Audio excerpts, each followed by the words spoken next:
Alors,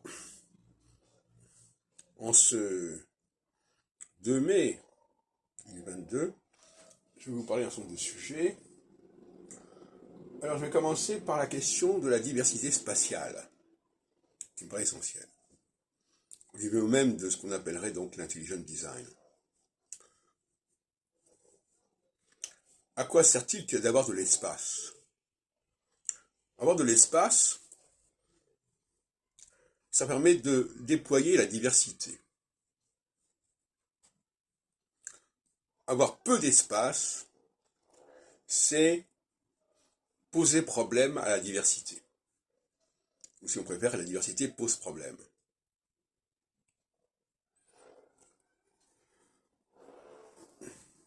J'écoutais ce matin Radio Notre-Dame avec Pieviorka, et il distinguait ce qui se passait aux États-Unis et ce qui s'est passé en France. En France, avec le colonialisme, on avait un grand espace qui s'étendait sur l'Europe et sur l'Afrique. Et donc on pouvait gérer cette diversité religieuse, raciale, etc.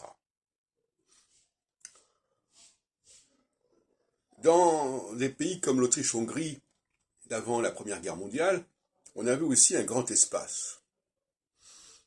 Et quand cet espace est restreint, à la seule Autriche par exemple,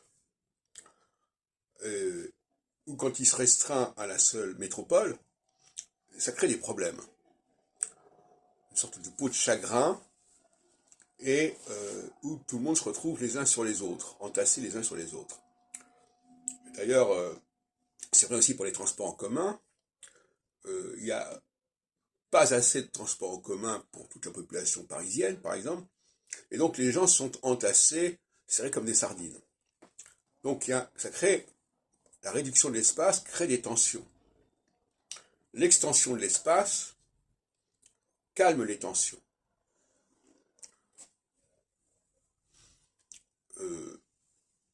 Dans un appartement, c'est pareil. Si vous avez qu'une seule pièce, c'est pas la même chose que si vous avez 4 ou 5 pièces. Les gens ne sont pas de la même façon les uns sur les autres. Donc, l'espace est l'antidote à la tension. Si chacun vivait dans son propre espace, s'il y avait un espace pour chacun, comme dans un appartement par exemple, eh bien, il y aurait moins de tension. La tension, c'est lié à la promiscuité. C'est-à-dire des gens qui devraient vivre dans des espaces différents et qui sont contraints et condamnés à partager le même espace.